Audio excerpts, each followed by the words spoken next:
E aí pessoal, tudo bem? Então, com toda essa novidade do chip da Microsoft, a Majorana, você talvez tenha se perguntado, cara, o que eu sei de verdade sobre computação quântica? E provavelmente a resposta foi nada, né? Esse foi exatamente o meu questionamento quando eu vi todas essas coisas surgindo sobre os chips quânticos, computação quântica, e eu falei, cara, eu não entendo absolutamente nada sobre isso e parece que está virando realmente uma tendência, vai ser a próxima fase do nosso mundo e eu não compreendo muito bem como que essas coisas funcionam. Então este vídeo aqui, ele justamente vai servir para transferir um pouco do conhecimento que eu absorvi nos últimos dias, tentando estudar sobre isso, de uma maneira bem leiga, bem tranquila de entender, sem muita lorota física, para que a gente possa entender pelo menos os princípios e começar a conversar em um nível que faça sentido sobre computação quântica, comece a pelo menos instigar um pouco da curiosidade, tá bom? Então, antes de mais nada, se você é novo nesse canal, se inscreva, curta esse vídeo e vamos entrar então. Como é que a gente vai distribuir esse vídeo? Eu vou falar assim do chip do Majorana para que vocês entendam porque ele é importante, mas antes disso eu gostaria de falar sobre alguns princípios da computação quântica para que faça sentido porque que esse chip ele é importante, né? E para fazer isso eu preciso falar de 3 princípios bem importantes, né, da computação quântica: a sobreposição, o paralelismo e o entrelaçamento. São os 3 princípios que diferenciam a computação quântica da computação clássica. E eu vou usar como analogia a questão dos bits, né? A computação clássica ela é baseada em bits, então se você não entende tanto sobre bits, talvez seria interessante você entender um pouco, mas basicamente um bit é um elemento, né, geralmente um transistor, que guarda informação entre 0 e 1, ou seja, 0, uma tensão de 0, ela representa uma informação 0, e uma tensão de 5 ou 3.3, ela representa uma informação 1. E com essa informação binária, a gente consegue gerar cálculos, gerar lógicas, representar números, e assim toda a computação clássica ela é baseada nesse princípio, e aí se constrói todas as outras lógicas, todos os processadores, CIs e tudo mais.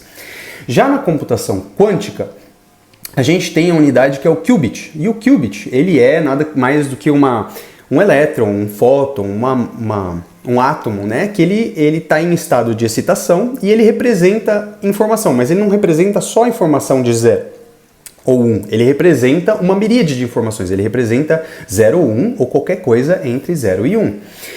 E por que isso é importante, né? Como que ele poderia representar tanta informação? Bom, aí entra o primeiro princípio. Esses elementos, eles entram em estado de sobreposição, né? Quando eles entram em estado de sobreposição, é basicamente como se você pegasse uma moeda e girasse ela. Quando você gira ela, você já não sabe mais se essa moeda está cara ou coroa, né? E a partir do momento que você não sabe se ela está em cara ou coroa, as chances dela ser cara ou coroa enquanto ela está girando é 50-50. Ela pode ser 50% de chance cara, 50% de chance coroa. Então, se eu não sei exatamente qual que é o valor dessa moeda, como é que eu posso fazer para estimar qual que é o valor dessa moeda? Bom, aí entra o princípio bem interessante da física quântica. Quando a gente fala de bits, a gente fala de medidas que se mantêm constantes, certo? Então, existem os circuitos flip-flop dentro da computação clássica e eles mantêm o valor de 0 ou 1, e aí toda vez que a gente medir esse valor, se ele não for alterado, ele vai se manter. Na computação quântica, como tem que girar, essa moeda está girando, a gente precisa tirar várias fotos como se fossem dessa moeda, e a cada vez que eu tiro uma foto, ela vai estar representando cara ou coroa, e aí com isso, a resposta de um qubit, ela não é uma resposta fixa, ela é uma resposta probabilística, que é uma das grandes sacadas que ninguém te fala sobre a computação quântica. Na verdade, a resposta de um qubit ela é probabilística e não fixa.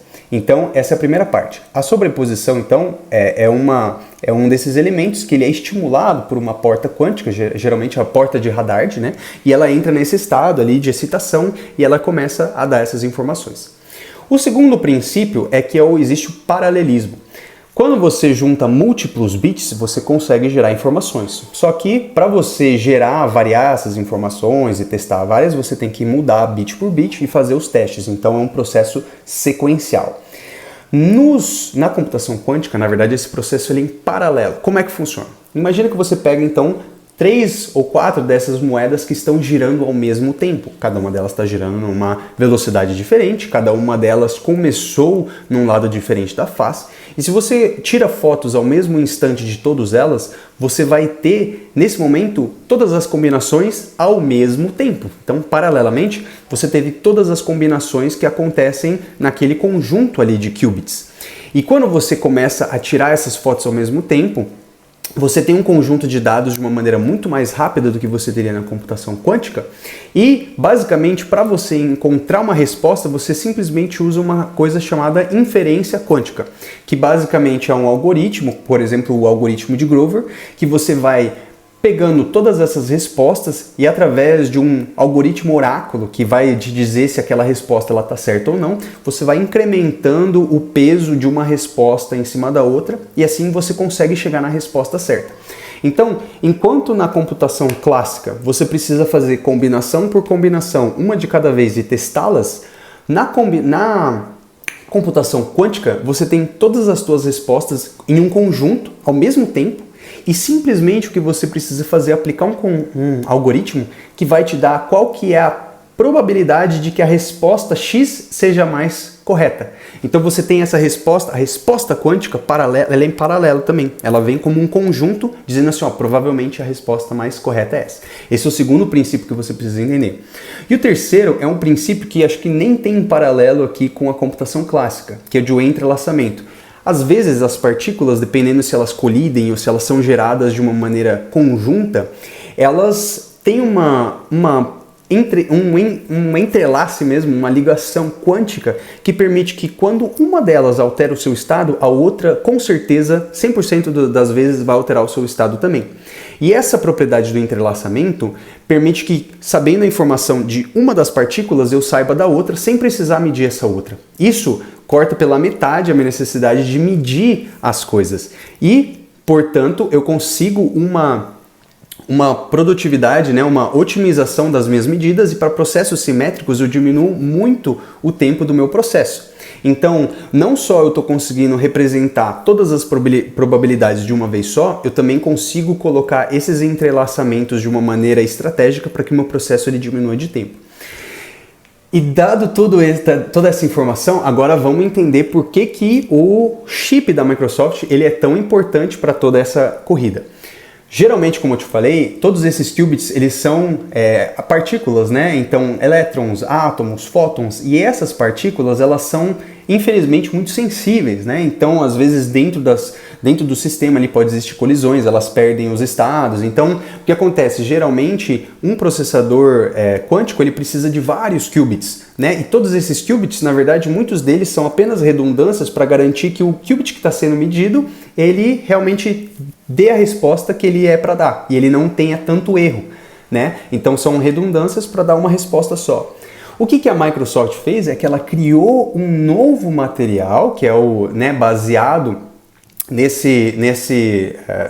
nessa partícula majorana e eles conseguiram fazer isso através de um substrato. Em vez deles colocarem a informação em uma partícula, eles colocaram num substrato, numa pequena fita, né? E essa fita é que guarda a informação. Então você distribui aquela informação quântica e aí ela é muito menos suscetível a ruídos, porque mesmo em uma colisão, mesmo que alguma coisa aconteça, ela tem menos chance de perder essa informação. Então eles tiveram essa sacada, é um material novo, na verdade, que vai trazer muito mais estabilidade. E aí, em vez deles precisarem, sei lá, igual o Willow da Google, né? Eles vão precisar de 100 e poucos qubits, ou então 500 e poucos qubits, como os processadores da China têm, eles precisaram de apenas 8 para chegar num resultado muito bom, porque a consistência dos dados deles são muito boas. Então essa que é a grande sacada, né, desses chips da Microsoft, o Majorana 1, e é por isso que está todo mundo tão animado, porque agora você tendo essa consistência de dados, você consegue escalar esse chip e basicamente essa escala ela vai significar o quanto de processamento que você tem nesse chip. E aí isso também me pegou uma outra dúvida. Bom, então vocês vão conseguir escalar esse chip? Quer dizer então que logo a gente vai ter esses computadores quânticos aqui em casa? E aí que vem a resposta. Provavelmente não. Porque apesar deles terem todos esses avanços, a estrutura necessária para manter os processadores quânticos, ela ainda é muito grande, né? Então precisa ter um resfriamento a quase zero absoluto, que são menos 273 graus Celsius. Eles estão usando o hélio 3 e 4 para fazer todo esse resfriamento, que é um material extremamente caro, raro, né? Precisa ter todo um isolamento, uma estrutura de isolamento, todos os fios, cabos. Existem alguns sensores muito específicos que se chamam ressonadores para conseguir receber as micro-ondas da mudança de estado dessas partículas e tudo mais, para poder converter isso para nossas medições clássicas. Então, existe uma série de mecanismos, uma série de tecnologias envolvidas, coisas que são muito finas, muito sensíveis e que precisam estar num laboratório muito controlado, e fazer isso em grande escala e diminuir a escala disso, porque se vocês olharem no vídeo da Microsoft, são estruturas imensas. Você diminuir toda essa escala para colocar isso dentro de casa, provavelmente não vai acontecer, ou pelo menos não no futuro próximo. Então, qual que é o futuro mesmo da computação quântica? A computação quântica, e isso aqui é tudo bônus para quem ficou até o fim do vídeo, né? Mas a computação quântica, na verdade, ela vai dar... vão ser como servidores, são serviços aos quais a gente vai se conectar para poder fazer processamentos, fazer alguns códigos de alta performance que a gente não conseguiria fazer nos nossos computadores comuns. É para aí que está avançando a tecnologia. E para isso a gente vai precisar de linguagens específicas, né? Como agora a Microsoft está lançando o Q Sharp, né? Igual o C Sharp tem o Q Sharp.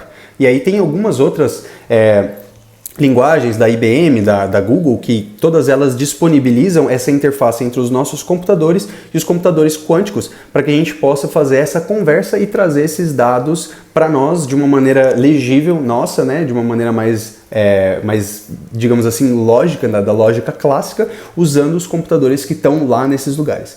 Então, provavelmente o futuro da computação quântica ele vai ser mais ou menos assim. Para você que ficou até o final do vídeo, eu vou deixar para você de graça aí uma conversa que eu tive com o ChatGPT, que foi aonde eu tirei todas essas ideias, eu sanei todas essas minhas dúvidas para que você possa fazer o download. Então é só entrar no link abaixo. Eu agradeço a tua companhia até aqui. Não esqueça de olhar o próximo vídeo para que você também consiga continuar aprendendo sobre inovação e nos vemos até a próxima.